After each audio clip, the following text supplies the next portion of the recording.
Already வந்து இது flexible payment முடிச்சாச்சு. அடுத்து rigid payment. Rigid pavement is constructed using cement concrete and the load carrying capacity in this case is primarily due to rigidity in the slab. அது வந்து எப்படி bitumen தார் இதெல்லாம் use பண்ணி நம்ம கன்ஸ்ட்ரக்ட் பண்ணமோ அதே மாதிரி இங்கே வந்து சிமெண்ட் காங்கிரீட்டை வச்சு கன்ஸ்ட்ரக்ட் பண்ண போகிறோம். அதுதான் வந்து ரிஜிட் பேவ்மெண்ட்டு. அந்த சிமெண்ட் காங்கிரீட்டோட லோட் கேரிங் கெப்பாசிட்டி வந்து எப்படி இருக்கும்னா ஸ்லாபோட ரிஜிடிட்டி ஆல்ரெடி நமக்கு தெரியும். அங்கே வந்து ஃப்ளெக்சுவல் ரிஜிடிட்டி இருக்காது, இஐ வந்து இருக்காது.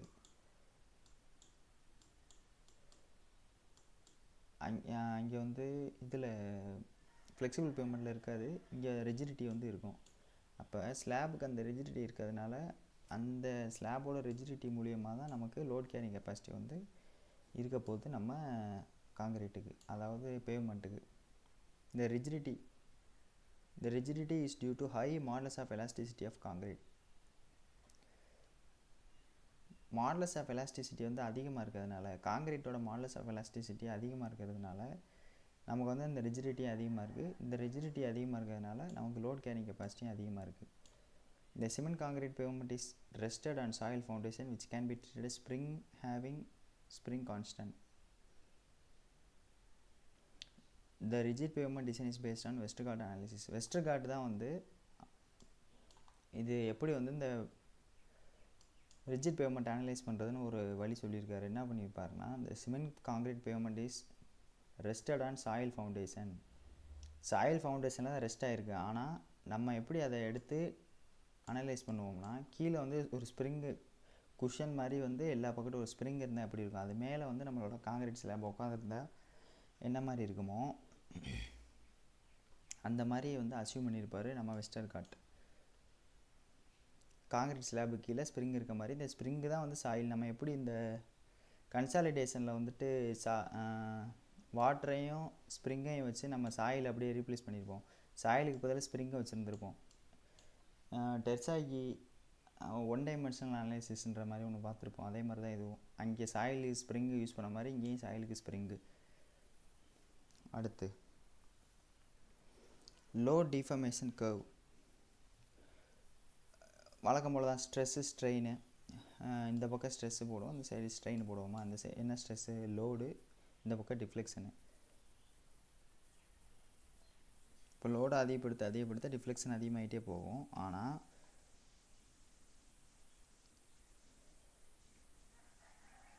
இந்த கர்வ் வந்து எப்படி இருக்குது, லோ டிஃபார்மேஷனோட கர்வ் வந்து இந்த டாட்டாக வச்சுருக்கேனே, இந்த டாட்டில் வந்து நடக்கலை. இப்படி டாட்டில் நடந்திருந்தால் என்ன அர்த்தம், லீனியராக நடக்குதுன்னு அர்த்தம். எந்த அளவுக்கு லோடு அப்ளை பண்ணுறோமோ அதே அளவுக்கு டிஃப்ளெக்ட் ஆகும்.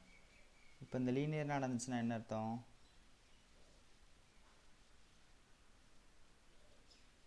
இப்போ லீனியரை விட்டுருவோம், ஆக்சுவலாக நடந்த கர்வை பார்ப்போம். ஆக்சுவலாக நடந்தது தான் இந்த கர்வ். இந்த கர்வ் தான் ஆக்சுவலாக நடந்தது.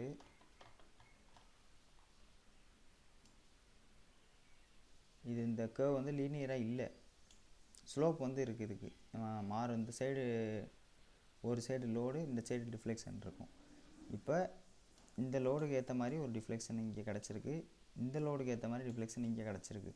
சப்போஸ் இது ஆக்சுவல் கர்வு, இந்த கர்வ் இல்லாமல் ஸ்ட்ரைட் லைனாக இருந்துச்சுன்னா, அதாவது லீனியராக போச்சுன்னா என்ன நடந்திருக்கும், இந்த P2ன்ற பாயிண்ட்டு எங்கே மீட் ஆகிருக்கும், இவ்வளோ தூரத்தில் வந்து மீட் ஆகிருக்கும். அப்போ எக்ஸ்ட்ரா வேல்யூ வந்திருக்கும். எந்த வேல்யூ எக்ஸ்ட்ரா இருக்குன்னா டிஃப்ளெக்ஷன் அதிகமாக இருக்குன்னு அர்த்தம். அப்போ P2ன்ற லோடு அப்ளை பண்ணும்போது நமக்கு லீனியராக வந்துருந்துச்சுன்னா டிஃப்ளெக்ஷன் அதிகமாக நடக்குது. லீனியராக இல்லாமல் நமக்கு வந்து நான் லீனியராக ஒரு கேர்வாக உருவாகிறதுனால தான் டிஃப்ளெக்ஷன் இங்கே நம்ம எதிர்பார்த்ததை விட கம்மியாகவே நடக்குது. எதிர்பார்த்தது கிடையாது, நம்ம லீனியரை விட கம்மியாகவே நடக்குது. அதனால தான் எழுதிருக்கு லீனியராக வேரி ஆனால் இந்த அளவுக்கு ரிஃப்ளெக்ட் ஆகும், லீனியராக வேரி ஆச்சுன்னா இவ்வளோ தூரத்துக்கு டிஃப்ளெக்ட் ஆகிருந்திருக்கும் அப்படின்றது. அப்போ டிஃப்ளெக்ஷன் இங்கே கம்மியாக இருக்குன்னா அதுக்கு யார் வந்து ரெசிஸ்டன்ஸ் ஒன்று ஆஃபர் பண்ணுறான்னா நம்ம சாயில் தான் ரெசிஸ்டன்ஸ் ஆஃபர் பண்ணுது. அதாவது சாயில்னால் இங்கே ஸ்ப்ரிங்காக எடுத்துக்கிட்டோம். அப்போ இந்த லீனியராக வராமல் ரெசிஸ்டன்ஸை கொடுக்குறது யாருன்னா நம்ம சாயில் தான். இந்த resistance offer by the soil தான். இந்த டிஃப்ளெக்ஷன் வந்து எதை சொல்கிறாங்கன்னா சப்கிரேடு. லோடு வந்து எங்கேருந்து வருதுன்னா ரிஜிட் பிளேட்டு இல்லைன்னா காங்கிரீட் ஸ்லாபு, அதுதான் லோடு. கீழே வந்து இந்த சப்கிரேடுன்றத ஃபோட்டோ ஒழுங்காக எடுக்காம விட்டேன், ஸ்கேன் ஒழுங்கு பண்ணல. அடுத்து நம்ம வழக்கம் போல தான் ஸ்டிஃப்னஸ்னா என்னது,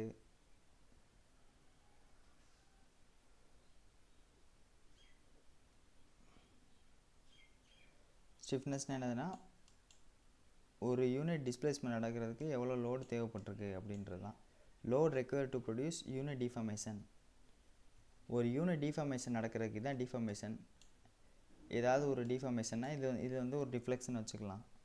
இதுக்கு ஒரு யூனிட் நடக்கிறதுக்கு எவ்வளோ லோடு தேவைப்பட்டிருக்கு அதுதான் வந்து ஸ்டிஃப்னஸ்ஸு. அப்போ கேன்றது என்ன, மாடுலஸ் ஆஃப் சப்கிரேட் ரியாக்ஷன். நம்ம நார்மலாக ஸ்டிஃப்னஸ் பார்த்துருப்போம், இங்கே வந்து மாடுலஸ் ஆஃப் சப்கிரேட் ரியாக்ஷன் அப்படின்னு பார்க்குறோம். அவ்வளோதான்.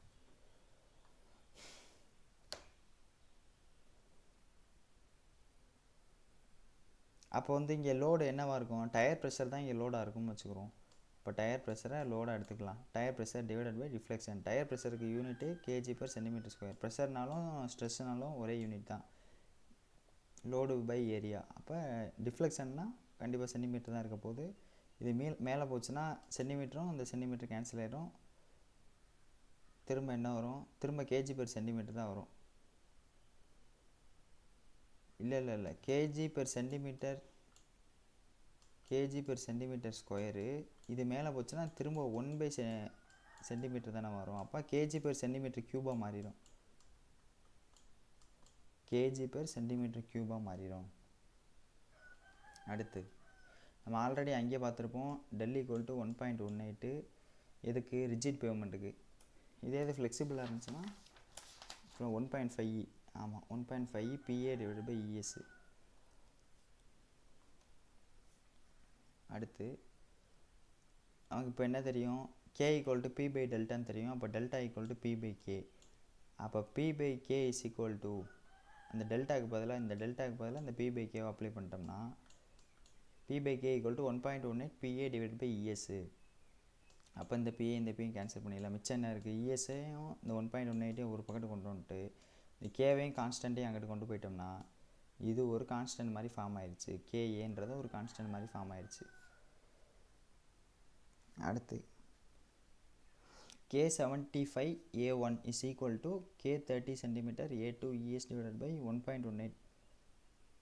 அதாவது பிளேட் பியரிங் டெஸ்ட்டில் ரெஃபர் பண்ணிக்கிறோம். இந்த மாதிரி ஒரு ஸ்டேட்மெண்ட் வந்து இங்கே கிடச்சிருக்கும் போல். இப்போ KAவை கான்ஸ்டண்ட்டாக எடுத்தாச்சா, இப்போ என்ன பண்ணலாம், 75/30 ரெண்டையும் டிவைட் பண்ணால் கிடைக்கிற வேல்யூ வந்து 0.4.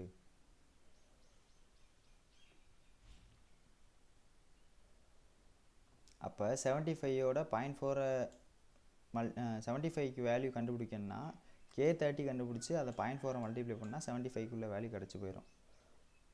ஆனால் ஐஆர்சியில் என்ன சொல்லியிருக்காங்கன்னா கொஞ்சம் வேல்யூ வந்து இன்க்ரீஸ் பண்ணியிருக்காங்க. 0.4ன்னு சொல்லாமல் 0.5ன்னு சொல்லியிருக்காங்க ஐஆர்சியில். ஏன்னா அப்ராக்சிமேட் மோரார்லெஸ் ஈக்குவல் டு தான் போட்டிருக்கோம்.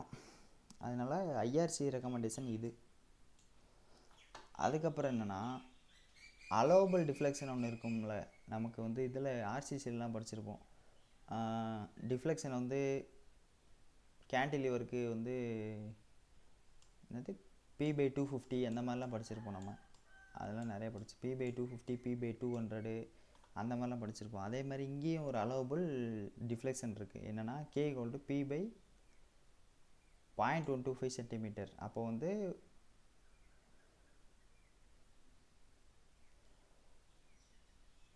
இப்போ 0.125 cm டிஃப்ளெக்ட் ஆகிறதுக்கான லோடு வந்து நம்ம கொடுத்துக்கலான்ற மாதிரி சொல்கிறாங்க போல் இருக்குது. As per IRC, allowable deflection of subgrade is 0.125 cm or 1.25 mm. mm மாற்றினா 1.25 வருது.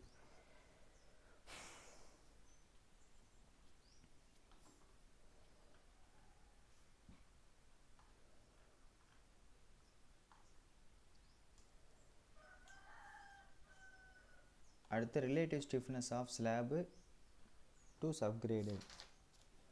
A certain degree of resistance to slab deflection is offered by the subgrade. This depends on load deformation property of the subgrade material. The resultant deflection of slab, which is also deformation of subgrade, is a direct measure of the magnitude of subgrade pressure. A certain degree of resistance to slab deflection is offered by subgrade. ஒரு குறிப்பிட்ட degree வந்து resistance of ஒரு குறிப்பிட்ட ரெசிஸ்டன்ஸை வந்து நம்மளோட ஸ்லாபுக்கு நம்ம subgrade offer பண்ணுது. ரெசிஸ்டன்ஸ்னால் என்ன, டிஃப்ளெக்ஷன் ஆக விடாமல் கொஞ்சம் வந்து ரெசிஸ்டன்ஸ் ஆஃபர் பண்ணுதுன்னா டிஃப்ளெக்ட் ஆக விடாமல் கொஞ்சம் தடுக்குது. எது, நம்ம சப்கிரேடு சாயில்னு வச்சுக்கிறோம். This depends on load deformation property of the subgrade material. இந்த ரெசிஸ்டன்ஸ் ஆஃபர் பண்ணக்கூடிய வேல்யூ எதை பொறுத்து இருக்குன்னா, load deformation property of the subgrade மெட்டீரியல்னால் கீழே நம்ம யூஸ் பண்ணியிருக்கக்கூடிய சப்கிரேடு மெட்டீரியலோட லோடு டிஃபார்மேஷன் ப்ராப்பர்ட்டியை பொறுத்து இருக்குது. இப்போ நம்ம வரைஞ்சமே டயக்ராமு, இந்த கேர்வை வந்துச்சுல, இந்த கேர்வை பொறுத்து இருக்குது. இந்த கேர்வ் இப்படி இருக்கா, இல்லை இந்த மாதிரி இருக்கா, இல்லை லீனியராக இருக்கா, இல்லை இன்னும் கொஞ்சம் ஸ்டீப்பாக இருக்கா, அந்த மாதிரி வந்து இந்த மாதிரி வேரியஸ் கேர்வ் வரதுக்கான பாசிபிலிட்டி இருக்கா. அப்போ லோடு டிஃபார்மேஷன் இந்த கேர்வை பொறுத்து தான் இருக்குது நம்மளோட ரெசிஸ்டன்ஸு அப்படின்னு சொல்கிறாங்க. ஏன்னா இப்போ நம்ம பார்த்தோம், நம்ம நினச்ச டிஃப்ளெக்ஷனோட கம்மியாகவே நடக்கும். அந்த கேர்வ் நம்ம பார்க்கும்போது, இந்த மாதிரி கேர்வ் பார்க்கும்போது நினச்சதோட கம்மியாக தான் இருக்கும். அப்போ அந்த கேர்வோட இது எப்படி சொல்கிறது, அதோட ப்ராப்பர்ட்டி தான் இது. The resultant deflection of slab, which is also deformation of subgrade, is a direct measure of the magnitude of subgrade pressure.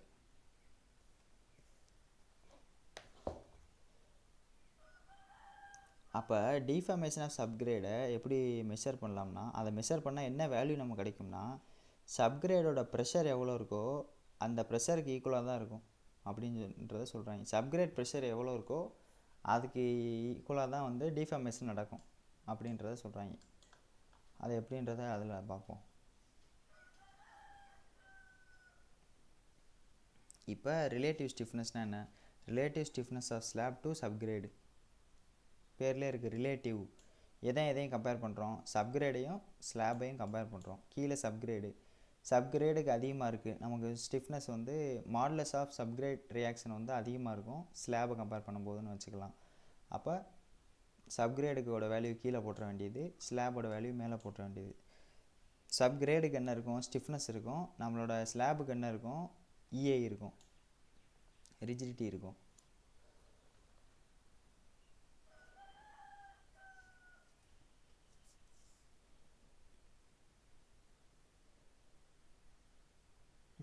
இப்போ வந்து நம்ம யூஸ் பண்ணுறது வந்து ஒரு சாலிட் ஸ்லாபு. இது வந்து ஒரு ஃப்ளெக்சுரல் மெம்பரு. அதாவது ஸ்லாப்னாலே பெண்ட் ஆகுமா, இப்போ வளையிறதுனால ஃப்ளெக்சுரல் மெம்பர் தான். இப்போ லோடு, வீல் லோடு வந்து அப்படியே 90 டிகிரியில் உள்ளே வரும்.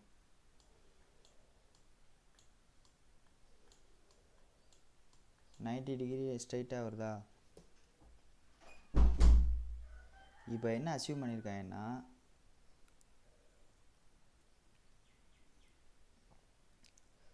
இப்போதைக்கு வந்து 2D எலமெண்ட்டை மட்டும் அச்சீவ் பண்ணிக்கலாம். இது வந்து 3Dயில் இருக்குது. ஆனால் நம்ம 3Dயும் கன்சிடர் பண்ணாமல் 2Dயை மட்டும் எக்ஸையும் ஒய்யையும் மட்டும் எடுத்துக்கலாம். எக்ஸையும் ஒய்யையும் மட்டும் எடுத்துக்கலாம். இசட்டை மட்டும் இப்போ எடுக்கலை இப்போதைக்கு.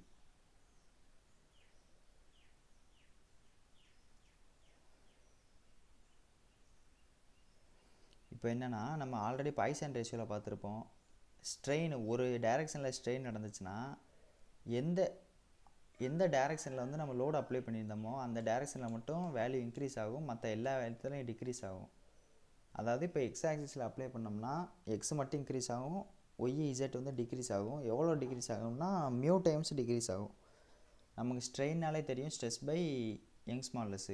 அப்போ stress by Young's modulus, stress by Young's modulus குறையிற வேல்யூ வந்து மியூ டைம்ஸ் குறையும். அப்போ மியூவோட மல்டிபிள் பண்ணிக்கிற வேண்டியதான். ஒய்யும் அதே கணக்கு தான். இப்போ ஒய்யில் அப்ளை பண்ணால் ஒய்யில் மட்டும் இன்க்ரீஸ் ஆகும், மற்றதெல்லாம் டிக்ரீஸ் ஆகும். இங்கே நம்ம 2Dயில் பார்க்குறதுனால 2 மட்டும் எடுத்துருக்கோம். இப்போ மொமெண்ட் ஆஃப் இனர்ஷியா இந்த BH3/12 வருதா. இப்போ வந்து பிரெத்தை வந்து ஒரு யூனிட்டுக்கு எடுத்துக்கலாம்.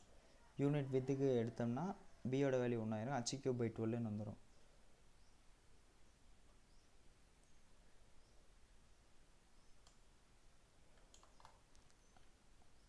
assume strain in y direction is 0. Suppose y டைரெக்ஷனில் ஸ்ட்ரெயினே நடக்கலை அப்படின்னு நம்ம அசியூம் பண்ணிக்கிட்டோம்னா அப்போ strain in y is equal to 0வா. இப்போ நம்ம ஆல்ரெடி கண்டுபிடிச்ச வேல்யூ என்ன, இதை தூக்கி இதில் மட்டும் 0 அப்ளை பண்ணோம்னா இது ரைட் ஹேண்ட் சைடில் வரும், இது லெஃப்ட் ஹேண்ட் சைடில் 0 ஆயிரும். அப்போ அதுதான் இங்கே பண்ணிடுவோம். ரைட் ஹேண்ட் சைடில் வந்துருச்சு, இதில் 0 ஆயிடுச்சு. இப்போ இந்த வேல்யூ இந்த சைடு கொண்டு போனால் ப்ளஸ்ஸாக மாறிடும். இந்த இ கேன்சல் பண்ணிடலாம். மிச்ச வேல்யூ என்ன இருக்குது? Sigma y equal to mu times of sigma x. இப்போ எக்ஸ் ஆக்சிஸில் பார்க்கும்போது என்ன பண்ணலாம்? சிக்மா ஒய்க்கு பதிலாக மியூ டைம்ஸ் ஆஃப் சிக்மா எக்ஸ்ன்னு மாற்றிக்கலாம். இந்த இடத்துல சிக்மா ஒய் வரும், அதுக்கு பதிலாக mu times of sigma x. Already ஒரு மியூ இருக்குது, அப்போ மியூ ஸ்கொயராக மாறிடும். அப்போ மறுபடியும் இந்த கேன்சல் பண்ணி என்ன பண்ணியிருக்கோம்? இது ரெண்டுலேயே காமன் எடுத்து இந்த ஈயை வந்து 1/e ரெண்டு சைடு காமன் எடுத்து அந்த பக்கம் மல்டிப்ளை பண்ணியாச்சு. Sigma X 1 minus mu squared. இது இம்பார்ட்டண்ட்டு, இது வந்து கேட்டுக்கிட்டே இருப்பாங்க. சிக்மா எக்ஸ் ஈக்குவல் டு இதை மட்டும் ஒரு சைடு வச்சுட்டு இதை கீழே கொண்டு வந்துட வேண்டியதான். இ/, important point, 1 minus mu square into sigma இது இன்ட்டு எப்சிலான் எக்ஸு, அதாவது ஸ்ட்ரெயின் இன் எக்ஸ் ஆக்சிஸ். இந்த வேல்யூக்கு பேர் தான் ஈக்குவலன்ட் மாடுலஸ் அப்படின்னு சொல்கிறோம். வெறும் E/1 மைனஸ் மியூ ஸ்கொயரோட வேல்யூ தான் ஈக்குவலன்ட் மாடுலஸ்.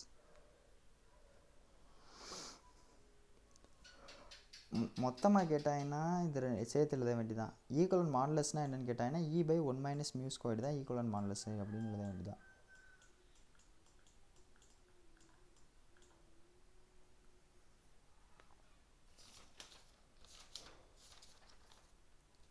அடுத்த relative stress is equal to equivalent modulus into strain. வழக்கம் போல தான் ஸ்ட்ரெஸ் ஈக்குவல் டு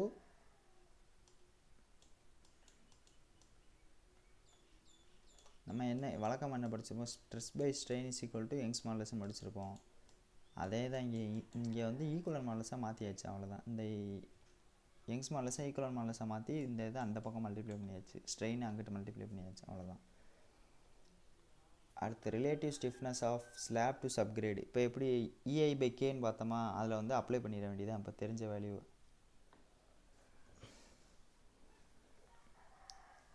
இப்போ நம்ம மாடுலஸ் ஆஃப் ஸ்லாப் தான் மேலே போட போகிறோம்.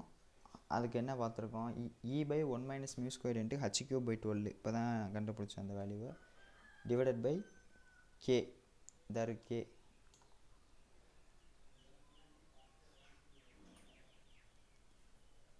அப்போ அதை அப்படியே சால்வ் பண்ணிகிட்டே வர வேண்டியதான். கேவை மட்டும் வச்சுக்கிட்டு மற்ற எல்லாத்தையும் சால்வ் பண்ணிகிட்டே வந்தோம்னா இந்த வேல்யூ கிடச்சிரும். இதை டைரெக்டாக அப்படியே கேட்பாங்க இந்த கொஸ்டினை. EH3/12K இது இதுதான் முக்கியம், இது இம்பார்ட்டண்ட்டு.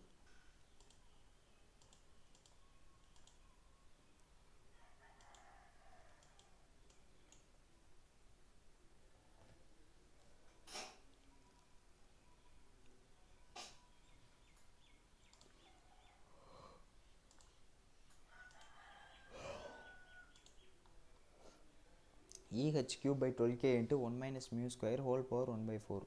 1/4 ரூல்ன்ற மாதிரி ஞாபகம் வச்சுக்க வேண்டியதான் அது. அதே மாதிரி இதுவும் பார்த்துருப்போம் ஆல்ரெடி. எப்படி உள்ள நம்மளோட லோடு வந்து ஸ்ப்ரெட் ஆகும்னா ஃப்ரெஸ்டம் ஆஃப் கோன் மாதிரி ஸ்ப்ரெட் ஆகும். எவ்வளோ லோடு அப்ளை ஆகுதோ அதுக்கு தகுந்த ரியாக்ஷன் தான் சப்கிரேட் நம்மளோட சாயில் வந்து டெவலப் பண்ணும்.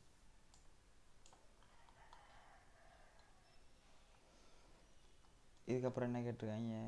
மாடுலஸ் ஆஃப் சப்கிரேட் ரியாக்ஷன் கொடுத்தாச்சு. ரேடியஸ் ஆஃப் ரிலேட்டிவ் ஸ்டிஃப்னஸ் தான் கேட்டிருக்காங்க. ரிலேட்டிவ் ஸ்டிஃப்னஸ் வேல்யூ வந்து L. இப்போ தான் பார்த்தேன். EH3/12K into 1 minus mu square whole power 1/4. அதில் அப்ளை பண்ணோம்னா டேரெக்டாக எல்லோட வேல்யூ கிடச்சிரும்.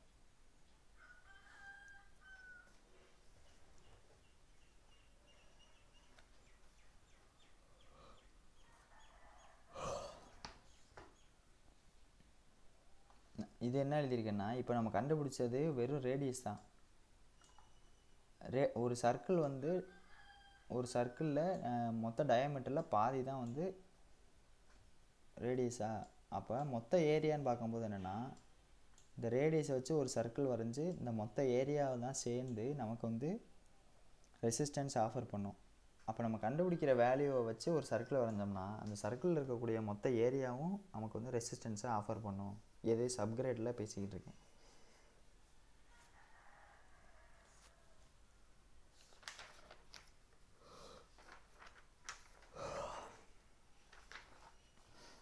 அடுத்து equivalent radius of resisting section. Equivalent radius of resisting section ஸ்லாபோட ஈக்குவலன்ட் ரேடியஸ், அதாவது 2 வேல்யூ இருக்குது. இப்போ ஃப்ரெஸ்டம் ஆஃப் கோன்னா மேலே ஒரு ரேடியஸ் வேல்யூ இருக்கும், கீழே ஒரு பெரிய கொஞ்சம் இதை விட கொஞ்சம் பெரிய ரேடியஸாக இருக்கும். அப்போ என்ன அர்த்தம், சர்க்கிள் வந்து கான்டாக்ட் ஏரியாவோட சர்க்கிள் வந்து சின்னதாக இருக்குது. அப்போ என்ன அர்த்தம், நம்ம கரெக்டாக லோடு வர இடத்துல பார்த்தோம்னா கான்டாக்ட் ஏரியா கம்மி, கொஞ்சம் ஹைட்டை வந்து உள்ளே போய் பார்த்தோம்னா கான்டாக்ட் ஏரியா அதிகமாகுது. அப்போ circle in slab at end, இது வந்து சப்கிரேடில் இருக்க இடம், இது வந்து இந்த டாப் மோஸ்ட் இடம், இது வந்து கரெக்டாக அந்த சப்கிரேடு இருக்க இடம். இதுதான் இங்கே வரைஞ்சிருக்கேன். இப்படி இப்போ மேலே வந்து ஏபின்னு வச்சுக்கலாம். இப்போ ஏவோட வேல்யூ கண்டுபிடிக்கிறதுக்கு தான் நம்ம மேலே வழியை பார்த்துட்டோம். இப்போ நம்ம ஏவோட வேல்யூ வந்து 1. ஏன்றது radius of contact area. Radius of contact area எப்படி கண்டுபிடிக்கிறது, இந்த இதில் போட்டு நம்ம கண்டுபிடிச்சிடலாம். இந்த வேல்யூ வந்து 1.724 ஹச்சை விட கம்மியாக இருந்துச்சுன்னா இந்த ஃபார்முலா, சப்போஸ் அதிகமாகிடுச்சுன்னா ரெண்டும் ஈக்குவல்னு எழுதிக்கலாம் போல். அது ஏன்னு தெரில. அந்த பார்ப்போமா, கான்டாக்ட் ஏரியாவே அதிகமாக இருக்குது, அப்போது அந்த வேல்யூ பிஏ எடுக்கலாம்.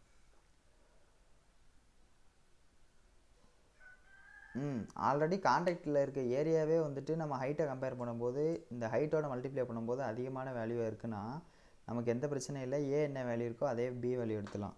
நம்ம கம்மியாக இருக்கும்போது தான் பிரச்சனை. கம்மியாக இருந்துச்சுன்னா என்ன வேல்யூ எடுக்கிறதுன்னு நமக்கு தெரியாது. அதுக்கு தான் இந்த ஃபார்முலா. இதுவும் இம்பார்ட்டன்ட் தான் போல். B = √1.6 a² + h² - 0.615 H. இது எப்போனா 1.724 ஹச்சை விட நம்ம ஏ கம்மியாக இருந்துச்சுன்னா.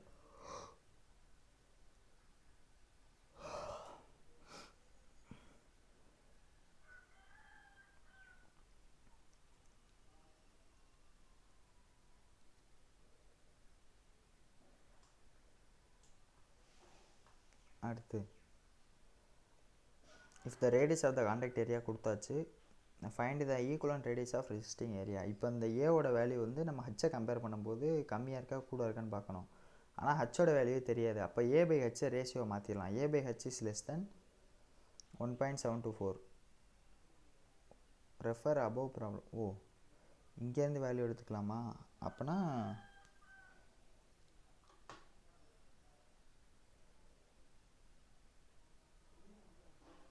இங்கே இருக்க வேல்யூ அப்படியே எடுத்தோம்னா 15 சென்டிமீட்டர். இங்கே திக் பிளேட் 15 சென்டிமீட்டர் எடுத்தோம். இதை அப்படியே எடுத்துக்கலாம் போல். அதுதான் நான் ரெஃபர்னு போட்டு வச்சுருக்கேன். அப்போ வந்து டிவைட் பண்ணோம்னா 1.724ஓட வேல்யூ கம்மியாக வருது. கம்மியாக இருந்துச்சுன்னா ஃபார்முலாவில் போடணும். அதிகமாக வந்துச்சுன்னா ஈக்குவல்ட்டில் பிஏலே போட்டுடலாம் டேரெக்டாக ரெண்டையும். அப்போ கம்மியாக வருது. அப்போ இந்த ஃபார்முலா அப்ளை பண்ணி பியோட வேல்யூ கண்டுபிடிச்சிடலாம். அவ்வளோதான்.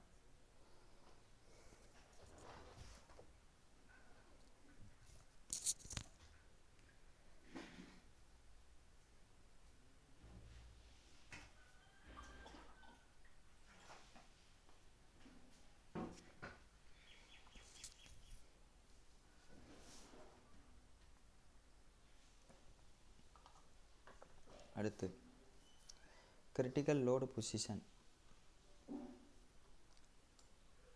நம்மளோட மொத்த ஸ்லாபில் நிறைய போர்ஷனை பிரிக்கலாம். நடுவில் லோடு அப்ளை ஆச்சுன்னா இன்டீரியர்னு பிரிக்கலாம். ஓரத்தில் இந்த சைடு அப்ளை ஆச்சுன்னா எட்ஜில்னு பிரிக்கலாம். இந்த பக்கம் கார்னர் எண்டு, வளைவு, முக்கு அப்படிலாம் சொல்கிறேன். அப்போ இங்கேயும் லோடு அப்ளை ஆகும், இங்கேயும் ஆகும், இங்கேயும் ஆகும். வண்டி எப்படி வேணாலும் ட்ராவல் ஆகலாம்ல. அப்போ இதில் போகிற எல்லாமே கிரிட்டிக்கலாக அப்படின்னு கேட்டால் கிடையாது. கார்னர் வந்து ரொம்ப டேமேஜ் ஆகிறதுக்கு வாய்ப்பு இருக்குல்ல. அந்த மாதிரி இந்த 3ஐயும் பிரித்து இந்த 3 லொக்கேஷனை எப்படிலாம் வந்து லோடு அப்ளை ஆச்சுன்னா என்ன மாதிரி நடக்கும் அப்படின்றத பார்ப்போம். இப்போ intensity of maximum stress in the slab depends on the location of load on pavement. Stress அதிகபட்ச ஸ்ட்ரெஸ் எவ்வளோ டெவலப் ஆகும் அப்படின்னு நம்ம பார்க்கணும்னா நம்மளோட லோடு எந்த இடத்துல இருக்க போகுது, இன்டீரியர்லேயே, எட்ஜ்லேயே, கார்னர்லையா, எந்த இடத்துல நம்மளோட லோடை வந்து அப்ளை ஆகுது, எந்த லொக்கேஷனில் அப்ளை ஆகுதோ அதை பொறுத்து தான் நமக்கு மேக்ஸிமம் ஸ்ட்ரெஸ்ஸே டெவலப் ஆகும். அப்போ அதை பற்றி பார்ப்போம். Load combination stress. இப்போ 2 இருக்குது.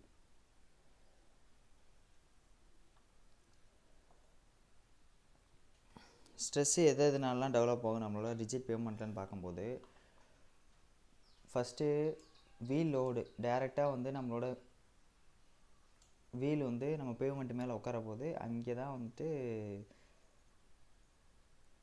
அப்போ டிஃப்ளெக்ஷன் நடக்கும். அப்போ ஸ்ட்ரெஸ்ஸு வந்து ரெசிஸ்டன்ஸ் ஆஃபர் பண்ணுறதுனால, ஒரு இன்டர்னல் ரெசிஸ்டன்ஸ் ஆஃபர் பண்ணுறதுனால ஸ்ட்ரெஸ்ஸு வந்து கண்டிப்பாக டெவலப் ஆகும். நம்ம லோடு அப்ளை பண்ணுறோமா அதனால். இப்போ ஸ்ட்ரெஸ்ஸு நான் வந்து எதனால் வருது, வீல் லோடுனால மேஜராக வருது. அதுக்கு அடுத்து பார்த்தோம்னா டெம்பரேச்சர்னால வரும். டெம்பரேச்சர்னால ஏன் வரும்னா, இந்த ஸ்லாப் வந்து ஒரு ரெசிஸ்டன்ஸை ஆஃபர் பண்ணும். எக்ஸ்பேண்ட் ஆகக்கூடாது, கான்ட்ராக்ட் ஆகக்கூடாது, அந்த மாதிரியான ஒரு அமைப்பை வச்சுருக்கோம். அப்போ என்ன பிரச்சனைனா, ஒரு கேப்பு நம்ம கொடுக்காம விட்டுட்டோம்னா, ஃப்ரீயாக வந்து எக்ஸ்பேண்ட் ஆகிறதுக்கும் கான்ட்ராக்ட் ஆகிறதுக்கும் ஒரு கேப் நம்ம ப்ரொவைட் பண்ணாமல் விட்டுட்டோம்னா, ஜாயிண்ட்டுன்னு சொல்லுவோம். அது கொடுக்காம விட்டுட்டோம்னா நமக்கு வந்து ஸ்ட்ரெஸ் அதிகமாக டெவலப் ஆகி ஃபெயிலியர் கூட ஆகலாம். அப்போ அதை பற்றியும் பின்னாடி பார்க்கணும். அப்போ டெம்பரேச்சர்னால ஸ்ட்ரெஸ் டெவலப் ஆகுது, அதுவும் தெரிஞ்சால் போதும். இங்கே ரிஜிட் பேமெண்ட்டில் மட்டும் அந்த டெம்பரேச்சர் சேஞ்ச் எப்படி இருக்கலாம், டெய்லி வேரியேஷன் இருக்கலாம். டெய்லி வேரியேஷன்னா இப்போ பகல் ஃபுல்லாக மதியானம்லாம் நல்லா வெயில் அடிக்கும், நைட்டு வெயிலே இருக்காது, குளிராக இருக்கும்.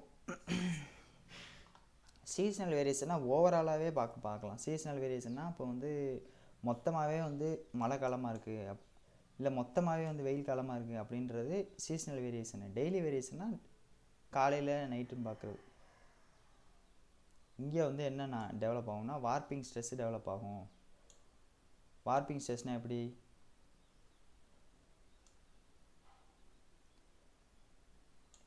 மேலே இதுதான் நம்மளோட ஸ்லாப் இல்லைன்னா செப்பல்னு வச்சுக்கலாம். மேலே இருக்க வெயில் வந்து இப்படி அடிச்சுக்கிட்டே இருக்கிறதுனால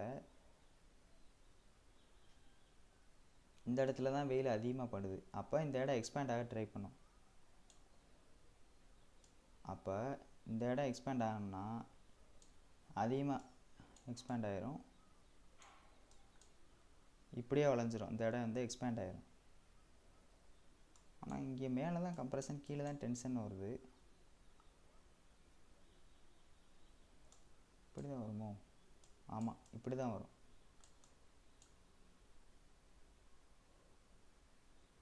அது வந்து நம்மளோட டெம்பரேச்சரை பொறுத்து மேலே வந்து லோடு இப்படி வருமா, சீசனலை பொறுத்து இந்த மாதிரி வருமா இல்லை இந்த மாதிரி வருமானதை பின்னாடி பார்ப்போம். இப்போதைக்கு வந்து டெய்லி வேரியேஷனாக வார்ப்பிங் ஸ்ட்ரெஸ்ஸு, சீசனல் வேரியேஷனாக ஃப்ரிக்ஷனல் ஸ்ட்ரெஸ்ன்றதை மட்டும் பார்ப்போம்.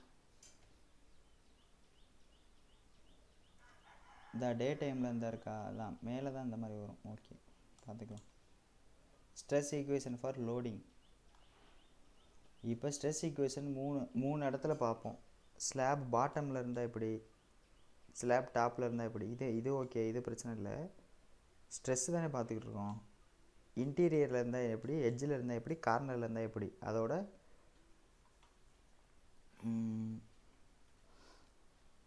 ஸ்ட்ரெஸ் வேல்யூ கண்டுபிடிக்கிறதுக்கு அதுதான் இந்த formula.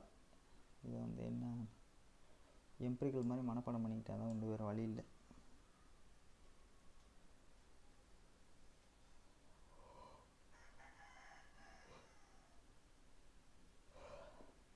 Westergaard assumed Winkler foundation, spring foundation and the slab was assumed to be homogeneous isotropic. அந்த ஸ்லாபை வந்து ஹோமோஜினஸ் ஐசோட்ரோபிக்காக அசியூம் பண்ணிக்கிட்டாரு. கீழே வந்து ஸ்ப்ரிங் ஃபவுண்டேஷன் இருக்குது அப்படின்ட்டு அசியூம் பண்ணிக்கிட்டாரு. சாயில் வந்து ஸ்ப்ரிங்காக கன்சிடர் பண்ணிக்கிட்டாரு.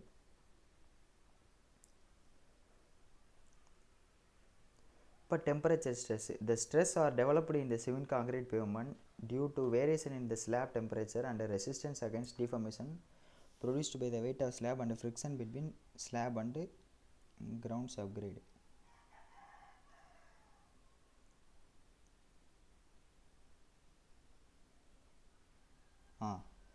எதனால தான் ஸ்ட்ரெஸ் டெவலப் ஆகுது நம்ம சிமெண்ட் காங்கிரீட் பேமெண்ட்டில் எதனாலலாம் டெவலப் ஆகும் அப்படின்னா, due to variation in the slab temperature. இப்போ பார்த்தது தான் சீசனல் வேரியேஷனோ டெய்லி வேரியேஷனோ வர்றதுனால இது ஒரு ஸ்ட்ரெஸ்ஸை டெவலப் பண்ணும். அண்டு ரெசிஸ்டன்ஸ் அகைன்ஸ்ட், சொல்லுங்க ப்ரோ.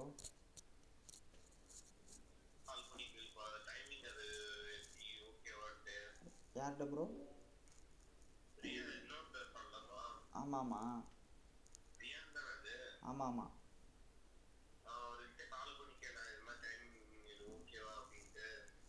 கேட்டு நான் இதில் வாட்ஸ்அப்பில் கூட போட்டு விட்றேன் ப்ரோ. அவன் இன்னும் எந்திரிச்சிருக்க மாட்டேன். அப்புறம் கூட போகிறேன், நாளைக்கு தானே பார்த்துக்கலாம்.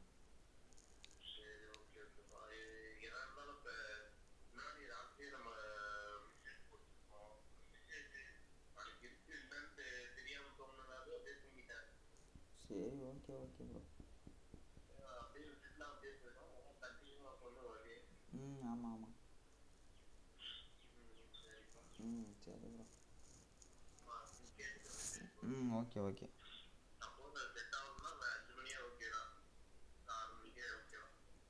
சாயந்தரம் சொல்கிறீங்களா?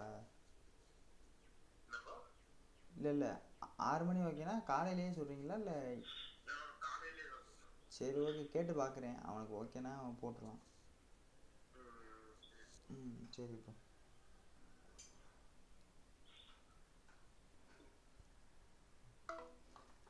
அப்போ வந்து இந்த வேரியேஷன் டெம்பரேச்சர் வேரி ஆகிறதுனால ஒரு ஸ்ட்ரெஸ் டெவலப் ஆகுது. அதுக்கப்புறம் ரெசிஸ்டன்ஸ் அகெயின்ஸ்ட் டிஃபர்மேஷன் நமக்கு இதில் பார்த்துருப்போம்.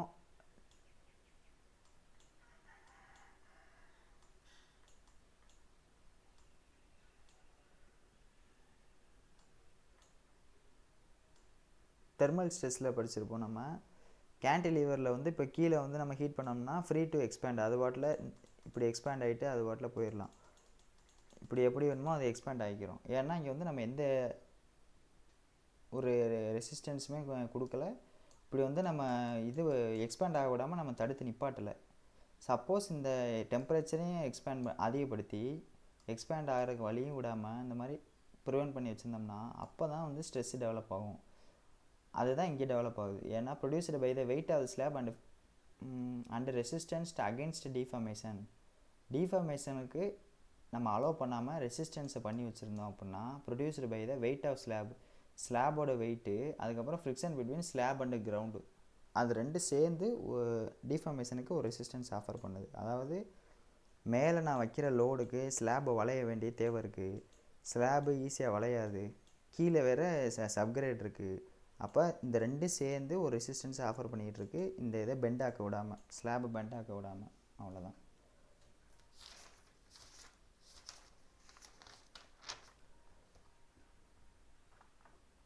இப்போ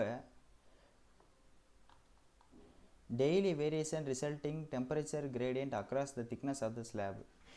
அக்ராஸ் இது முக்கியம் போல. Daily variation resulting temperature gradient across the thickness of the ஸ்லாபோட திக்னஸை ஃபுல்லாக, இதுக்கு ஃபுல்லாக வந்து டெம்பரேச்சர் கிரேடியன்ட் நடக்கும். கிரேடியன்ட் என்னென்னா ரைஸ் ஆர் ஃபாலு. காலையில் ரைஸ் ஆகும், பகல் ஃபுல்லாக வந்து மதியான வேலையெல்லாம் ரைஸ் ஆகிருக்கும், நைட் வந்து ஃபால் ஆகிரும். ஆனால் அந்த டெம்பரேச்சர் வந்து டாப் மோஸ்ட் லேயரில் தான் அதிகமாக இருக்கும், பாட்டமில் வந்து டாப்பை கம்பேர் பண்ணும்போது பாட்டம் லேயரில் கம்மியாக இருக்குது. ஏன்னா இதுதானே அட்மாஸ்பியருக்கு எக்ஸ்போஸ் ஆகிருக்கு. அதனால் இதுதான் அதிகமான டெம்பரேச்சரில் இருக்கும். Seasonal variation resulting overall change in slab temperature. மொத்த வெறும் திக்னஸோட சேஞ்ச் மட்டும் பார்த்தோம்னா டெய்லி வேரியேஷனு, மொத்த ஸ்லாபோட டெம்பரேச்சரே மொத்தமாகவே சேஞ்ச் பண்ணுச்சுன்னா அது சீசனல் வேரியேஷன். இது ரெண்டும் வந்து முக்கியம். டெய்லி வேரியேஷன் என்ன பண்ணும், சீசனல் வேரியேஷன் என்ன பண்ணும். மொத்த ஸ்லாபும் பார்த்தா சீசனலு, வெறும் திக்னஸ் ஆஃப் தி ஸ்லாப் மட்டும் பார்த்தா டெய்லி. அப்போ daily variation will leads to warping of slab. Daily variation வந்து வார்ப்பிங்கை உண்டு பண்ணும். The temperature differential between the top and the bottom of the slab causes curling, that is warping stress in the pavement. Daily variation will leads to warping of the slab. The temperature difference between top and bottom. டாப்பில் அதிகமான டெம்பரேச்சரும் பாட்டமில் கம்மியான temperature இருக்கிறதுனால மேலே வந்து அதிகமாக expand ஆக try பண்ணும். இந்த மாதிரி அதிகமாக எக்ஸ்பேண்ட் ஆகணும்னா மேலே வந்து இப்படி தான் எக்ஸ்பேண்ட் ஆகணும், கீழே வந்து அதை விட கம்மியாக தான் எக்ஸ்பேண்ட் ஆகும். அப்போ மேலே கம்ப்ரெஷன், கீழே டென்ஷன். மேலே அதாவது நார்மலாக பார்க்கும்போது அப்படி இருக்காது, கீழே தான் கம்ப்ரெஷன் மாதிரி தெரியும். ஆனால் இங்கே என்ன எழுதியிருக்கோம்னா ஸ்ட்ரெஸ் எழுதியிருக்கோம், கம்ப்ரெசிவ் ஸ்ட்ரெஸ்ஸு தான் இருக்கும். அதாவது இங்கே என்ன நடந்திருக்கு அப்படின்னா டென்சைல் தான் நடந்திருக்கு. இந்த டென்சைல் நடக்க விடாமல் ப்ரிவென்ட் பண்ணுற ஆள் யார் அப்படின்னா கம்ப்ரெசிவ் ஸ்ட்ரெஸ் தானே. இதை ப்ரிவென்ட் பண்ணுறது கம்ப்ரெசிவ் ஸ்ட்ரெஸ்ஸு. இதை இப்படி வளைய விடாமல் ப்ரிவென்ட் பண்ணுறது யார், இந்த கம்ப்ரெஷனை வளைய விடாமல் ப்ரிவென்ட் பண்ணுறது யார், டென்சைல் ஸ்ட்ரெஸ்ஸு. இங்கே எழுதியிருக்கிறது வந்து ஸ்ட்ரெஸ் நேச்சரு. பெண்டிங் நேச்சர் கிடையாது. அதான் எழுதியிருக்கேன். இப்படி பெண்டாக ட்ரை பண்ணும், ஆனால் செல்ஃப் வெயிட் ரெசிஸ்டன்ஸ் ஆஃபர் பண்ணும், அதனால் ஸ்ட்ரெஸ்ஸு டெவலப் ஆகும். இந்த செல்ஃப் வெயிட்டு நம்மளோட ஸ்லாபோட வெயிட் அதிகமாக இருக்கிறதுனால இந்த மாதிரி வளைய விடாமல் நம்மளோட ஸ்லாப் வந்து அதே பொசிஷனில் இருக்கும். அதே பொசிஷனில் இருக்கிறதுனால டென்ஷன் நடக்க விடாமல் ப்ரிவென்ட் பண்ணுற ஆள் கம்ப்ரெஷன் நடக்க விடாமல் ப்ரிவென்ட் பண்ணுற ஆள் டென்ஷனு. அப்போ என்ன அர்த்தம்னா, கீழே இருக்க ஸ்லாப் வந்து இப்படி பிடிச்சி இழுத்துக்கிட்டு இருக்கும். அதாவது இன்டர்னலாக சொல்கிறேன், மேலே இருக்க ஸ்லாப் வந்து இப்படி பிடிச்சி தள்ளிக்கிட்டு இருக்கும். அதாவது திக்னஸ் வைஸ் மேலே கீழேன்றதை பற்றி பேசிகிட்டு இருக்கேன். Top most layer bottom most லேயரை பற்றி பேசிகிட்டு இருக்கேன். ஸ்ட்ரெஸ்ஸு இது வந்து ஸ்ட்ரெஸ் நேச்சரை மட்டும் சொல்கிறேன். ஸ்ட்ரெஸ் நேச்சர் எப்படி இருக்கும்னா, இதை உள்ளே வந்து அதே இடத்துல பொசிஷனில் நிப்பாட்ட வச்சுக்கிறக்காண்டி இதை உள்ளேயும் இது வெளியிலையும் தள்ளும்.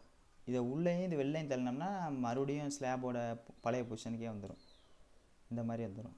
அதுக்கு தான் இந்த ஸ்ட்ரெஸ் இப்படி நடக்குது அப்படின்றது. இப்போ temperature 1 is greater than temperature 2. ஏன்னா டாப் மோஸ்ட்டில் தான் அதிகமாக இருக்கும், டெம்பரேச்சர் 2 கீழே கம்பேர் பண்ணும்போது. இப்போ நமக்கு தெரிஞ்சதான் stress equal to load by area. இங்கே லோடு என்னவாக இருக்க போகுது, இந்த ரெசிஸ்டன்ஸ் டெவலப் ஆகிற ரெசிஸ்டன்ஸை எடுத்துக்கிற வேண்டிதான். Resistance divided by area. இப்போ டாப்பில் வந்து அதிகமாக இருக்கும் டிஃப்ளெக்ஷன்னா, பாட்டமில் வந்து கம்மியாக இருக்கும். இப்போ நம்ம அதிகபட்சத்துக்கும் எடுக்கக்கூடாது, குறைஞ்சதுக்கும் எடுக்கக்கூடாது. ஆவரேஜாக ஒரு வேல்யூ, இது ரெண்டில் ஏதோ ஒரு வேல்யூ தான் எடுக்க போகிறோம். இந்த திக்னஸ் அப்படியே வந்து டெம்பரேச்சர் டிஃப்ளெக்ஷன் டயக்ராமாக மாற்றிருக்கோம்.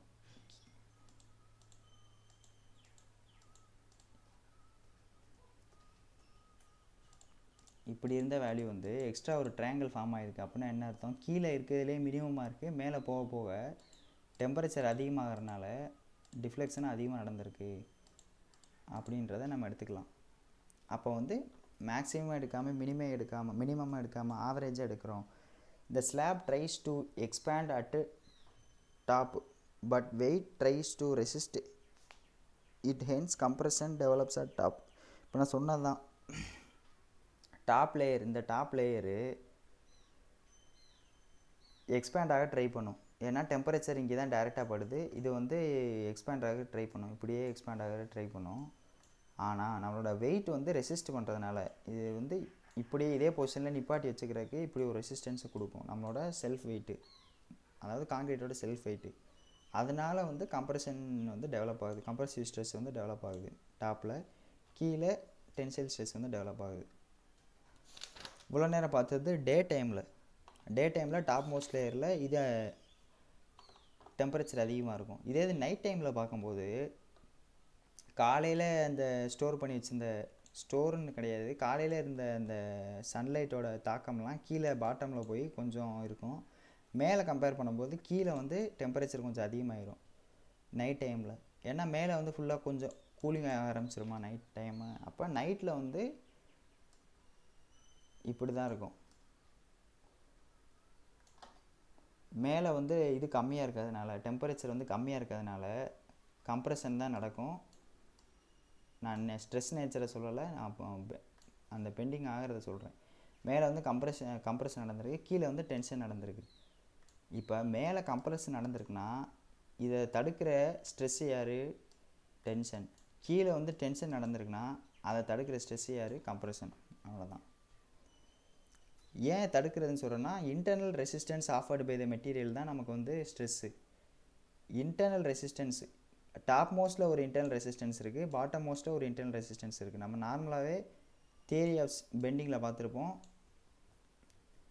மேலே வந்து ஒரு லோடு வைக்கிறதுனால இப்படியே பெண்ட் ஆகும், கீழே டென்ஷனு மேலே கம்ப்ரெஷன். அப்போ நியூட்ரல் ஆக்சிஸ்க்கு மேலே ஒரு இன்டர்னல் ரெசிஸ்டன்ஸும் நியூட்ரல் ஆக்சிஸ் கீழே ஒரு டைப் ஆஃப் ரெசிஸ்டன்ஸும் ஆஃபர் பண்ணிக்கிட்டு இருக்குது.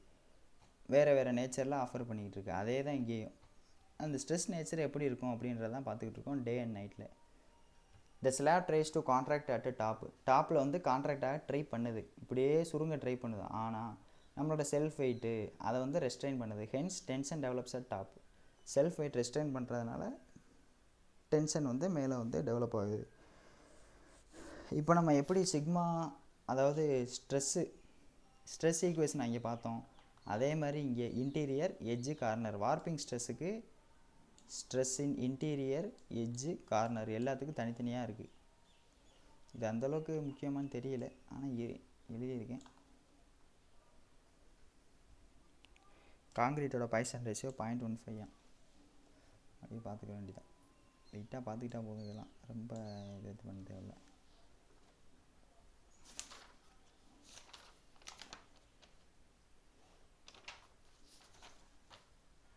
அடுத்து seasonal variation due to frictional stress. இவ்வளோ நேரம் பார்த்தது வார்பிங் ஸ்ட்ரெஸ்ஸை பார்த்தோம். இப்போ இது வந்து டெய்லி டே அண்ட் நைட்டு பார்த்தோம். காலையில் எப்படி இருக்குது நைட்டு எப்படி இருக்குது மட்டும் பார்த்தோம். இப்போ ஃப்ரிக்ஷனல் ஸ்ட்ரெஸ்ஸு டெவலப் ஆகும். அது வந்து சீசனல் வேரியேஷன். மொத்தமாக சம்மரா வின்டரா அந்த மாதிரி பார்த்தோம்னா seasonal variation. The frictional stresses are developed due to seasonal variation of temperature. சரி, and in this case there is no temperature gradient across the thickness. அதாவது மொத்த திக்னஸில் மேலே கம்பேர் பண்ணும்போது கீழே வந்து சேஞ்ச் ஆகுமா, அந்த மாதிரி சேஞ்ச் ஆகாது நம்மளோட சீசனல் வேரியேஷனில். மொத்த ஸ்லாபே அந்த மாதிரி மாறும். ஒன்று மொத்த ஸ்லாபும் இப்படி கம்ப்ரஸ் ஆகலாம் இப்போ கூலிங் டயத்தில், அப்படின்னா அப்படி சுருங்கலாம். இதே எக்ஸ்பேண்ட் ஆகணும்னா மொத்த ஸ்லாபும் சேர்ந்து இப்படியே எக்ஸ்பேண்ட் ஆகலாம். அப்போ ஓவரால் ஸ்லாபே நடக்கும். திக்னஸில் வேரி ஆகிறது, மொத்த ஸ்லாபே வேரி ஆகும். அப்போ டெம்பரேச்சர் கிரேடியன்ட் அக்ராஸ் த திக்னஸுக்கு மட்டும் நடக்காது.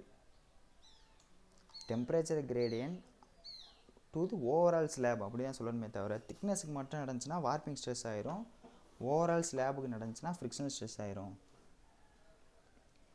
If the slab tries to contract due to temperature fall, the slab tries to move inward, hence frictional stress is developed. இப்போ டெம்பரேச்சர் டவுன் ஆகுது. டெம்பரேச்சர் டவுன் ஆனால் என்ன பண்ணும், நம்மளோட இது ஸ்லாப் வந்து இப்படியே சுருங்குறதுக்கு ட்ரை பண்ணும். இப்போ வந்து குளிர்காலத்தில் வின்டரில் இருக்குது, அப்போ வந்து சுருங்குறதுக்கு ட்ரை பண்ணுது டெம்பரேச்சர் கம்மியாகிறனால. ஆனால் இப்படி சுருங்க விடாமல் கீழே வந்து ஒரு ஃப்ரிக்ஷன் வந்து டெவலப் பண்ணி அதே இடத்துல பிடிச்சி நிப்பாட்டும். உள்ளே வந்து அதை கான்ட்ராக்ட் ஆக விடாமல் அதே இடத்துல நிப்பாட்டும். இந்த சைடு இதுக்கு ஆப்போசிட்டில் இந்த பக்கம் இப்படி இந்த மாதிரி ஆஃபர் பண்ணிகிட்ருக்கோம். அப்போ இங்கேயும் ஸ்ட்ரெஸ்ஸு டெவலப் ஆகுது. ஏன்னா ரெசிஸ்டன்ஸ் வந்துருச்சுல, எங்கெங்கெல்லாம் ரெசிஸ்டன்ஸ் வருதோ அங்கெங்கெல்லாம் ஸ்ட்ரெஸ்ஸு கண்டிப்பாக டெவலப் ஆகும் எல்லா இடத்துலையுமே.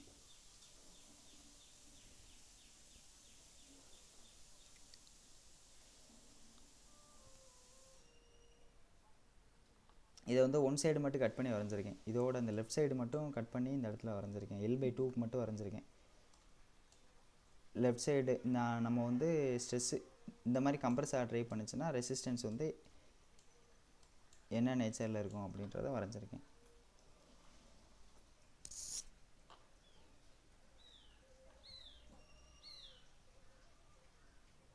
இப்போ செல்ஃப் வெயிட் ஆஃப் காங்கிரீட் எப்படி கண்டுபிடிக்கலாம்?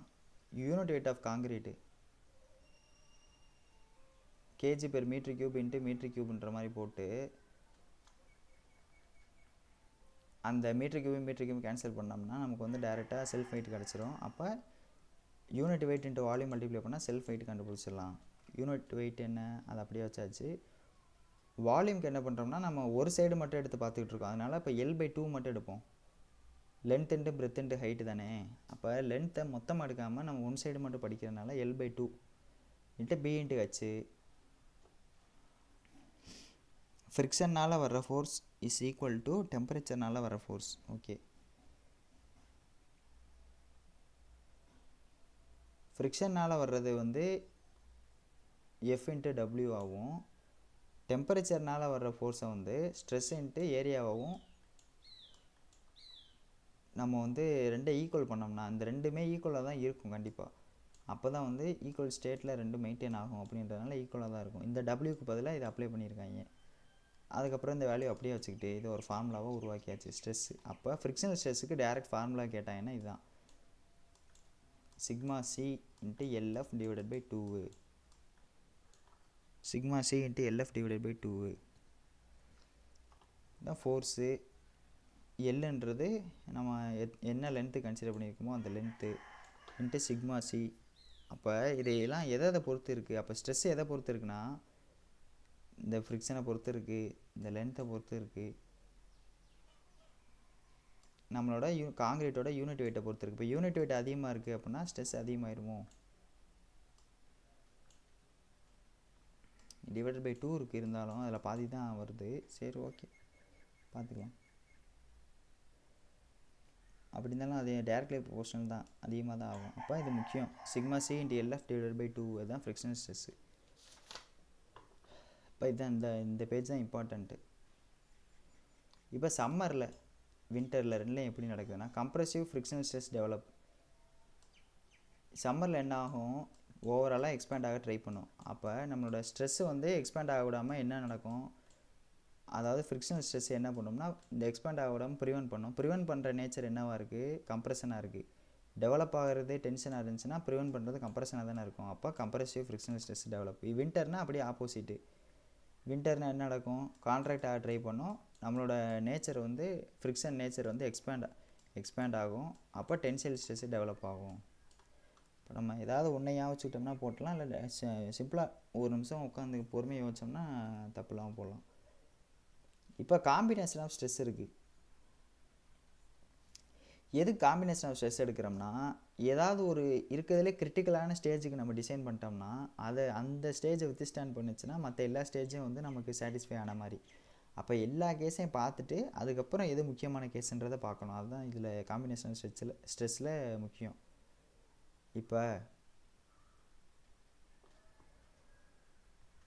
இப்போ வந்து வின்டர் டே டைம், வின்டராக இருக்குது, டே டைமாக இருக்குது. இப்போ total stress in edge region bottom of slab. Edge ரீஜனில் ஃபஸ்ட்டு பார்ப்போம். இந்த ஃபஸ்ட்டு ரெண்டுலமே வந்து எட்ஜ் ரீஜனு, அடுத்து எட்ஜ் பாயிண்ட்டு, அடுத்து என்னது லாஸ்ட்டு பாட்டம் ஆஃப் ஸ்லாப்பில் பார்க்குறோம், எட்ஜ் ரீஜனில் பார்க்குறோம். இதில் வின்டரில் டே டைமில் பார்க்குறோம். இப்போ ஸ்ட்ரெஸ்ஸை வந்து 3ஆக பிரிக்கலாம். எதனால தான் வருது, லோட்னால, வீல் லோட்னால வருது. Warping stress, frictional stress. Warping stress எதனால் வருது, டெய்லி வேரியேஷன், அதாவது டே அண்ட் நைட்னால வர்றது. ஃப்ரிக்ஷனல் ஸ்ட்ரெஸ் எதனால் வருது, ஓவரால் சீசனல் வேரியேஷன். இது அக்ராஸ் த திக்னஸில் நடக்கும், இது ஓவரால் ஸ்லாப்லேயும் நடக்கும். இப்போ வீல் லோடு வழக்கம் போல் மேலே வீல் லோடு இந்த மாதிரி அப்ளை ஆச்சுன்னா மேலே கம்ப்ரெஷன் வரும், கீழே டென்ஷன் டெவலப் ஆகும். நம்ம பீம் எப்படி வளையுதோ, நம்ம ஸ்லாப் தானே அதை தூக்கி தானே போட்டு வச்சுருவோம் கீழே, அப்போ இதே மாதிரி தான் வளையும். அப்போ இது பிரச்சனை இல்லை, வீல் லோடு பிரச்சனை இல்லை. இங்கே வந்து எட்ஜில் பார்க்குறதுனால ஈன்னு எழுதி வச்சுருக்கேன், எட்ஜ் ரீஜனால் ஈன்னு எழுதி வச்சுருக்கேன். அடுத்து வார்ப்பிங் ஸ்ட்ரெஸ்ஸு. இப்போ டே டைமில் பார்க்குறோம். டே டைமில் என்ன நடக்கும், பகலில் வந்து டெம்பரேச்சர் அதிகமாக இருக்கும். அப்போ டெம்பரேச்சர் அதிகமாக இருக்குன்னா அதிகமாக எக்ஸ்பேண்ட் ஆகும், கீழே கம்மியாக இருக்குன்னா கம்மியாக எக்ஸ்பேண்ட் ஆகும். இது வார்ப்பிங்னால வரக்கூடிய ஸ்ட்ரெஸ்ஸு. ஃப்ரிக்ஷனல் ஸ்ட்ரெஸ் என்னவாகும், வின்டர்னா என்ன, ஓவராலாகவே கம்ப்ரெஷன் ஆக ட்ரை பண்ணும். அப்போ ரெசிஸ்டன்ஸ் வந்து எப்படி இருக்கும், டென்ஷனில் இருக்கும். அப்போ ரெசிஸ்டன்ஸ் என்னவாக இருக்கும், டென்ஷனில் தான் இருக்குது. அவ்வளோதான். இப்போ என்ன ஸ்ட்ரெஸ்ஸு டெவலப் ஆகும், டாப் மோஸ்ட் லேயரில் என்ன ஸ்ட்ரெஸ் டெவலப் ஆகுது இங்கே அப்படின்னு கேட்கலாம். இல்லை ஓவரால் ஸ்ட்ரெஸ்ஸு, ஃப்ரிக்ஷனல் ஸ்ட்ரெஸ்ஸு என்ன நேச்சரில் இருக்குது அப்படின்னு கேட்கலாம். வின்டர் சீசனில் என்ன நேச்சரில் இருக்குது அப்படின்னு கேட்கலாம். இருக்கிறதுலே மோஸ்ட் கிரிட்டிக்கல் காம்பினேஷன் என்னென்னா சம்மரில் மிட் டேயில், அதாவது அதிக வெயில் எப்போ அடிக்கும்னா ஒரு சம்மர் சீசனில் நடு மத்தியானத்தில், இந்த இடத்துல தான் வந்து அதிகமான ஸ்ட்ரெஸ்ஸு வந்து டெவலப் ஆகும், அதிகமான டெம்பரேச்சர் வந்து இன்க்ரீஸ் ஆகும். அதனால் இந்த இடத்துல ரெசிஸ்டன்ஸ் அதிகமாக ஆஃபர் பண்ண வேண்டிய தேவை இருக்கும். வழக்கம் போல் தான் edge region, bottom of slab. எதுனாலாம் லோடு வருது, எப்படி ஸ்ட்ரெஸ் டெவலப் ஆகுதுன்னு எழுதிடலாம். நமக்கு என்ன மேட்ருன்னா இந்த சிம்பிள் தான் நமக்கு இங்கே மேட்ரு.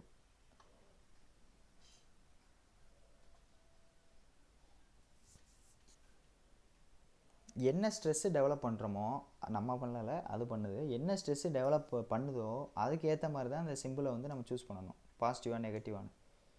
இங்கே டெவலப் ஆன ஸ்ட்ரெஸ்ஸு டென்சைல் நேச்சரில் இருந்துச்சு. நம்ம பொதுவாக என்ன எடுப்போம், டென்ஷன்னா ப்ளஸ்ஸு, கம்ப்ரெஷனாக மைனஸ் தான் எடுப்போம்.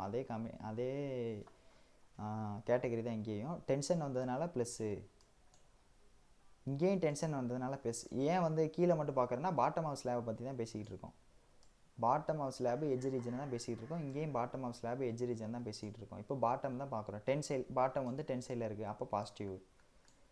இங்கே பாட்டம் வந்து கம்ப்ரெசிவில் இருக்குது. ஏன்னா சம்மரில் இருக்குது. சம்மரில் என்ன ஆகும், எக்ஸ்பேண்ட் ஆக ட்ரை பண்ணும்.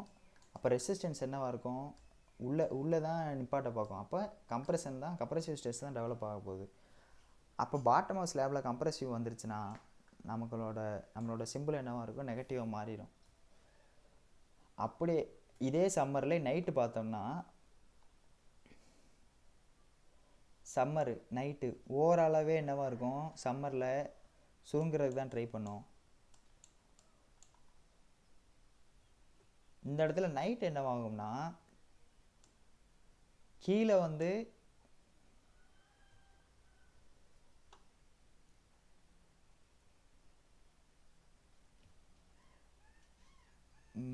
மிட் ஆஃப் நைட்டு மேலே வந்து என்ன நடந்திருக்கு, மேலே கம்ப்ரஷன் ஆகும் கீழே. ஓகே. இப்போ சம்மரில் நைட் என்னென்னா ஓவராலாகவே கீழே மேலே வந்து கம்மியாக இருக்கும், கீழே வந்து கொஞ்சம் டெம்பரேச்சர் அதிகமாகிடும். ஏன்னா நைட் டயத்தில் மேலேருந்து வந்த டெம்பரேச்சர்லாம் சேர்ந்து இந்த கீழே இருக்க சேண்டே வந்து கொஞ்சம் ஹீட்டாக தான் இருக்கும். அப்போ கீழே வந்து அதிகமாக எக்ஸ்பேண்ட் ஆக ட்ரை பண்ணோம் மேலே விட. அப்போ நமக்கு ஸ்ட்ரெஸ்ஸு வந்து இந்த மாதிரி இருக்கா, மேலே டென்ஷன் ஸ்ட்ரெஸ்ஸும் கீழே கம்ப்ரசிவ் ஸ்ட்ரெஸ்ஸும் டெவலப் ஆகிரும். ஏன்னா ரெசிஸ்டன்ஸுக்காண்டி ஸ்ட்ரெஸ்ஸு டெவலப் ஆகுது. அப்போ கீழே கம்ப்ரசிவ் ஸ்ட்ரெஸ் டெவலப் ஆச்சுன்னா நெகட்டிவ். அதே தான் இங்கேயும். இப்போ ஃப்ரிக்ஷன் நமக்கு தான் ஓவரால் சேஞ்ச் தானே பார்க்க போகிறோம். இங்கே என்ன இருக்கோ அதே தான் இங்கேயே வரும். ஏன்னா நமக்கு இதுவும் சம்மரு இதுவும் சம்மரு. இங்கே நம்ம பார்க்குறதே ஃப்ரிக்ஷனல் ஸ்ட்ரெஸ்ஸு. ஃப்ரிக்ஷனல் ஸ்ட்ரெஸ் எதனால் டெவலப் ஆகுது, சீசனல் வேரியேஷனால் நடக்குது. சம்மராக வின்டரான்னு தான் பார்க்க போகிறோம். ரெண்டுமே சம்மர். அப்போ ரெண்டுமே மைனஸ் தான் வரப்போகுது, எந்த சேஞ்சும் கிடையாது. அடுத்து mid of night in corner region in top of slab. Top of இவ்வளோ நேரம் பாட்டம் பார்த்தோம், இப்போ டாப்பு. அட் கார்னர் பாயிண்டில் பார்க்குறோம். Frictional stress is 0. ஏன் கார்னர் பாயிண்டில் ஃப்ரிக்ஷனல் ஸ்ட்ரெஸ் 0வாக இருக்குது, அந்த இடத்துல வந்து ரெசிஸ்டன்ஸ் யாருமே ஆஃபர் பண்ணல. ஈஸியாக வந்து இப்போ நம்ம போய் லோடை ஓரத்தில் இந்த மாதிரி இது ப்ளேஸ் பண்ணோம்னா அழகாக அது வாட்டில் வளைஞ்சிரும் இந்த மாதிரி. அப்போ எங்கெல்லாம் வந்துட்டு ஃப்ரீயாக எக்ஸ்பேண்ட் பண்ணிடுறோமோ அந்த இடத்துல ஸ்ட்ரெஸ்ஸு வந்து டெவலப் ஆகவே கிடையாது. இதே தான் இங்கேயும் நடக்குது. ஃப்ரிக்ஷனல் ஸ்ட்ரெஸ் இஸ் 0 கார்னர் பாயிண்டில். அப்போ corner region of top slab is equal to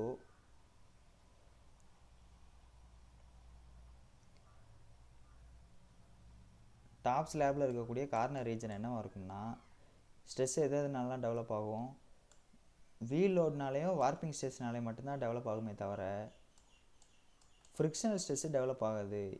frictional stress ஏன் டெவலப் ஆகாது, ஃப்ரீ டு எக்ஸ்பேண்ட்னால ஃப்ரிக்ஷனல் ஸ்ட்ரெஸ் மட்டும் டெவலப் ஆகலை. ஆனால் வார்ப்பிங் வந்து ஏன் இது மட்டும் ஆகுது, அது இந்த இதை கன்சிடர் பண்ணலன்றது தெரியலை. ஆனால் இதை மட்டும் இந்த பாயிண்ட்டை மட்டும் பார்த்துக்கணும் போல். மிட் நைட்டில் பார்க்கும்போது மிட் ஆஃப் நைட்டில் கார்னர் ரீஜனில் ஃப்ரிக்ஷனல் ஸ்ட்ரெஸ் மட்டும் நம்ம எடுக்காமல் விட்ருக்கோம். எதுனாலன்னு தெரியலை.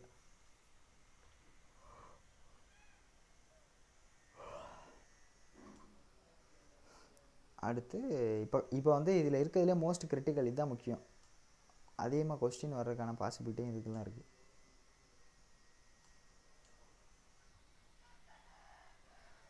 அடுத்து point. Generally the frictional stress are assumed to be constant along the length, but in reality not constant. It is 0 at the end and maximum at the center of the slab. In midnight combination in corner we have not taken the effect of friction. அதாவது நம்மளாக தான் எடுத்துக்காமல் விட்றோம் அப்படின்ற மாதிரி எழுதியிருக்கோம். பொதுவாக பார்க்கும்போது நம்ம இப்போ படித்தது எல்லாமே எப்படி எடுத்திருக்கோம், ஃப்ரிக்ஷனல் ஸ்ட்ரெஸ் வந்து அலாங் தி லென்த்துக்கு ஈக்குவலாக இருக்குது. இப்போ வந்து மொத்த லென்த்துக்குமே இந்த சைடு, இந்த மொத்த லென்த்துக்குமே இந்த சைடு, இப்படி தான் வந்து நம்ம கம்ப்ரெஷன் ஸ்ட்ரெஸ் இருக்குது அப்படின்னு நம்ம ஜென்ரலாக இப்போ படிச்சுக்கிட்டு இருக்கோம். ஆனால் ரியாலிட்டியில் அப்படி இருக்காது. It is 0 at the end. எண்டில் 0வாகவும் இந்த எண்டில் 0வாகவும் சென்டரில் மேக்ஸிமமாகவும் இருக்கும். இந்த ஸ்ட்ரெஸ் வந்து சென்டரில் மேக்ஸிமமாக இருக்கும். Hence in mid night combination. அதனால தான் நம்ம மிட் நைட்டில் வந்து எடுக்கல போல். ஓகே. ரியாலிட்டியில் பார்க்கும்போது எண்டில் ஸ்ட்ரெஸ்ஸு 0வாக இருக்கும், மிட்டில் தான் அதிகமாக இருக்கும். ஏன்னா எண்டில் வந்து அதுக்கப்புறம் ஏரியா கிடையாதுல்ல, எண்டில் அதுக்கடுத்து வந்து ஸ்ட்ரெஸ்ஸை கொடுக்குறக்கான ஆள் கிடையாது. அதனால் எண்டு ரீஜனில் 0ன்னு எடுத்தாச்சு மிட் நைட் காம்பினேஷனில் மட்டும். In combination of wheel load and temperature edge region is most critical, hence designing is done using edge region and however check is done for corner region also. அதாவது நம்ம எப்போயுமே ஆர்சிசிலையும் சரி steel எந்த இடத்துல வேணாலும் சரி இருக்கிறதுலே மோஸ்ட் கிரிட்டிக்கல் காம்பினேஷனுக்கு தான் டிசைன் பண்ணுவோம். மற்ற எல்லாத்துக்கும் செக் பண்ணிக்கிறோம். அதை டிசைன் பண்ணிட்டு இங்கே மோஸ்ட் கிரிட்டிக்கல் காம்பினேஷன் எதுவாக இருக்குது அப்படின்னா எட்ஜ் ரீஜன் தான் இருக்கிறதுலே மோஸ்ட் கிரிட்டிக்கல். ஏன்னா எட்ஜில் வந்து நம்ம வண்டியை ஏற்றும் போது தான் ஈஸியாக உடஞ்சி போயிடும். அப்போ அதுக்கு நம்ம டிசைன் பண்ணிவிட்டு மற்ற இன்டீரியர் ரீஜனு கார்னருக்கெலாம் செக் பண்ணிக்கிறணும். அவ்வளோதான். Due to wheel load corner region is critical location. Wheel லோடுனால கார்னர் ரீஜன் வந்து கிரிட்டிக்கலாக மாறுது அப்படின்னு எழுதியிருக்கோம். டெம்பரேச்சர்னாலேயே வந்து எட்ஜ் ரீஜன் கிரிட்டிக்கல். அதாவது வீலில் வந்து இந்த மூலையில் அப்ளை பண்ணோம்னா கார்னரில் அப்ளை பண்ணோம்னா ஈஸியாக உடஞ்சிரும். டெம்பரேச்சர் வந்து இந்த ஓரத்தில் ஃபுல் இந்த 3Dயில் பார்த்தோம்னா இந்த ஃபுல் எட்ஜ்லேயுமே வந்து எக்ஸ்பேண்ட் ஆகிறனாலும் சரி கம்ப்ரெஸ் ஆகிறனாலும் சரி இந்த எட்ஜில் தான் வந்து நடக்கும் எல்லாமே. அப்போ டெம்பரேச்சருக்கு வந்து எட்ஜு, வீலுக்கு வந்து corner. In combination of stress summer in day time edge region is critical location. அவ்வளோதான். சம்மரு மிட் டேயில் இல்லைன்னா டே டைமில் அதுதான் வந்து இருக்கிறதுலே கிரிட்டிக்கல் லொக்கேஷன் இல்லைன்னா கிரிட்டிக்கல் காம்பினேஷன் பார்த்தோம்னா சம்மர் மிட் டே. அவ்வளோதான்.